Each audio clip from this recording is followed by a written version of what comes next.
Hello everybody, welcome back to my channel. So today's video is my final one of my Christmas DIY week. Don't worry though, it's not the end of my DIY videos on this channel for Christmas. It's just the end of the week where I shoved a daily upload every day. I am kind of sad that it's the end of the DIY week because I've really enjoyed it, putting out loads of content, getting loads of feedback from you guys, just being able to engage with you guys. But today has really tested me.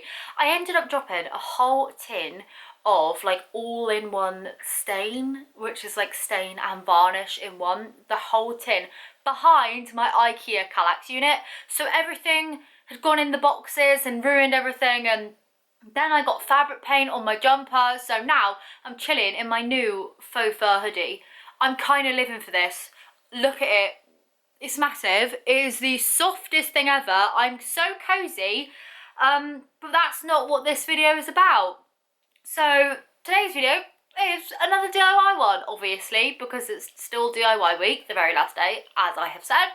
And actually, today's video is bakery themed, because earlier on in the week, as you may know, I did my little spoons, really like that. Then I did my rolling pin, and I thought actually I can make a few more bakery themed items to go in my kitchen this Christmas time. It's a great way to upcycle some bakery items that you may already have, and I thought it could inspire someone to maybe repurpose some old baking trays, get some more kitchen inspo going on. I don't know.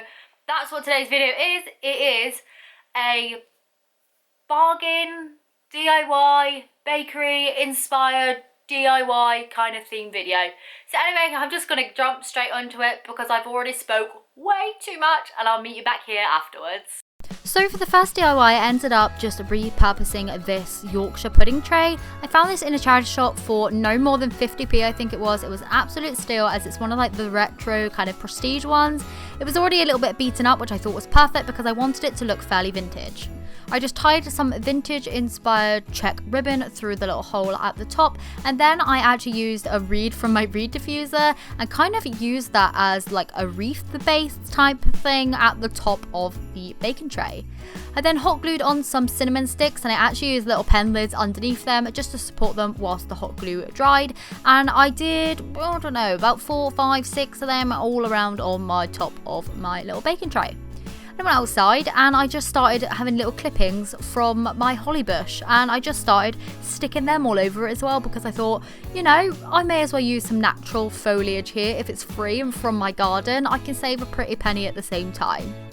I also used this pine cone, which I actually found out foraging at the woods, and then I used some little mini ones as well, which again I just picked up the floor on a little dog walk. 3 little pine cones there, all for free, just from my dog walk. I flipped it over on the back once all the hot glue had set and piped in loads and loads and loads of hot glue just to make sure it was really secure and just to strengthen it out a little bit. I then cut off some little bits of raffia, stuck that to the front because I thought that looked quite cool, and then I tied a little bow and just stuck that over it to make it look like, you know, it was a bit put together, and this all made sense. It just looks like I've chucked a load of foliage together at the moment, but I wanted it to look like, you know, I put it there on purpose.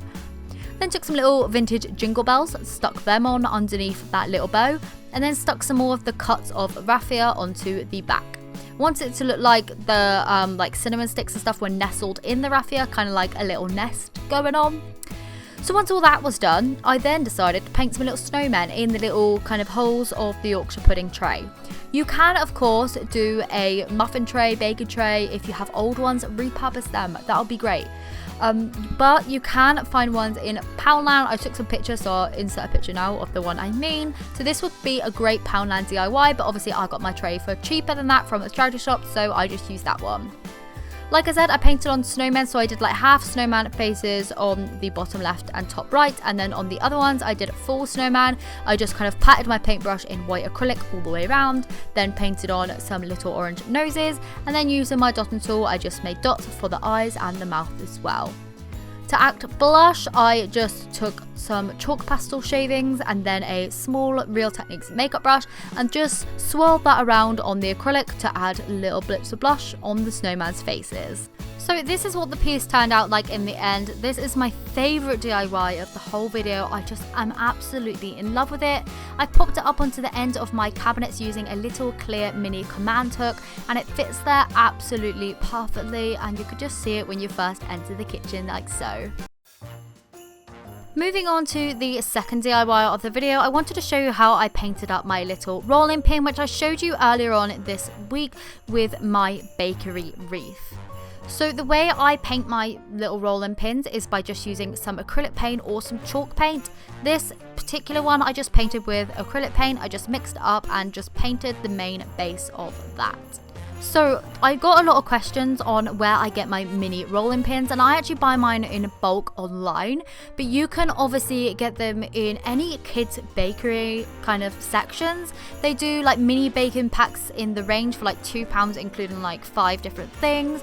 I know you can get mini rolling pins in Wilko, you can get them in like other small like bakery stores, and maybe try Lakeland, something like that. We have a kind of like homeware store in our town, which is like a just like an all-purpose kind of homeware store, kind of similar to Lakeland, and they sell mini rolling pins in there. So maybe if you have that type of shop, then go and visit there, see if they have them.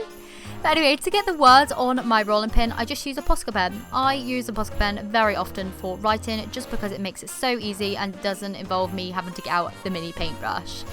I just wrote the words "Baked with Love" with the white Posca paint pen, then it did some little stitch marks around the edges and then a little heart, and I went round each of the text again just to make it nice and thick. So as you can see here, this is how I used it in my bakery DIY. I just popped it on my wreath, and this was my final wreath all finished up, which are available on my shop if you want to go and check that out too. So for the third budget-friendly DIY, this one here is actually from Poundland. So I just removed the little sticky label, and then I went to work with this like car spray paint. I used this because when in Wilko earlier, they didn't have any red spray paint. So I was like, I'm just going to use this auto one from like a kind of smaller local store, like hardware store next door. I sprayed it on and it all kind of separated and it did not want to stick. So I think the pan was a very good non-stick, but for spray painting it just didn't work. So I don't know if it was the paint or the non-stick pan that did this, but I solved the issue. I went ahead and wiped that all off, making an absolute mess, and then I just sprayed on a Rust-Oleum primer. This is just a normal metal primer. Just sprayed it on and then left that to dry for 20 minutes. I then went back and used the same red spray paint as I did to begin with, because I paid £6 for this spray paint and it wasn't my favourite Rust-Oleum, so you bet I was going to be using this red. I did 2 layers of the red in total, and it dried really nicely into a really, really nice, bright, vibrant colour, which is what I was looking for this particular DIY. Once I had, done that and everything, I then brought it inside and started decorating. So once inside, I started to distress it with 120 grit sandpaper, and I absolutely love this. The wear that shows through, the colour with the red and the contrast, I love it. I don't particularly like what I've done after this, but I mean, hopefully it's going to inspire you to make something a little bit better, but I'm really, really happy with the red colour and the kind of rustic, worn down look that the sandpaper gave, and I definitely want to use this technique and this exact colour on something else. So I cut a trapezium-like shape out of cardboard, stuck that on the top to make like a bauble-like effect. I then added some twine and tied that into a little loop and added another piece on the back. I then coloured it in a silver metallic pen, realised I didn't want silver, and then ended up painting it in a gold. So the gold paint I actually used was just this tulip fabric paint. It's the only gold I had, so I just used that, and actually it worked out fine. I did get it all over my jumper though, which wasn't the best, but I suppose it kind of looked quite realistic on the actual bauble when it was dry. I then went in with a tiny little paintbrush and just wrote out the word joy. The reason I did this was because I seen a kind of like palette-esque giant bauble in the rains the other day, which was red with the joy on, and I really liked it, even though mine doesn't look as good as that, so I think I'm going to have to recreate that DIY. This is what the piece looks like in my kitchen. I absolutely love that distressing. I need to do it again soon. Maybe not this joy, but I don't know. It kind of looks like a giant bauble. You can see my intentions were there. So that is the end of today's video. I hope you have enjoyed it. Let me know which one was your favourite, whether it was the gold kind of snowman tray, the Bauble inspired tray, or just a little rolling pin that is stuck in there because I had to stick it in somewhere. Let me know which of those ones was your favourite. Mine, I think, was the prestige tin. I'm so happy I managed to find that in a charity shop and for so cheap. And to be honest, I'm really excited to keep it up on my kitchen cabinet throughout the kind of Christmas season coming. I have a love-hate relationship with that Joy Bauble, considering that gold fabric paint from the top got all over my Zara pom-pom jumper and I'm really, really annoyed about it. But yeah, that's totally besides the point. I feel like I've been tested. So that's the end of my Christmas DIY week. I hope you have enjoyed it anyway. I feel stressed to my core, so I'm going to take the weekend off, maybe do a weekend vlog in that. I have got a little bit of an ASOS haul to show you, including this jumper and all the details on that, because this is the softest thing I've ever felt in my life, and I feel like a cross between a snowman, a polar bear, and someone from E17. So there's that. But yeah, so I thought I'd include that in a weekend vlog and film my weekend. Not got anything planned at all as of yet, but I thought I would do that for you.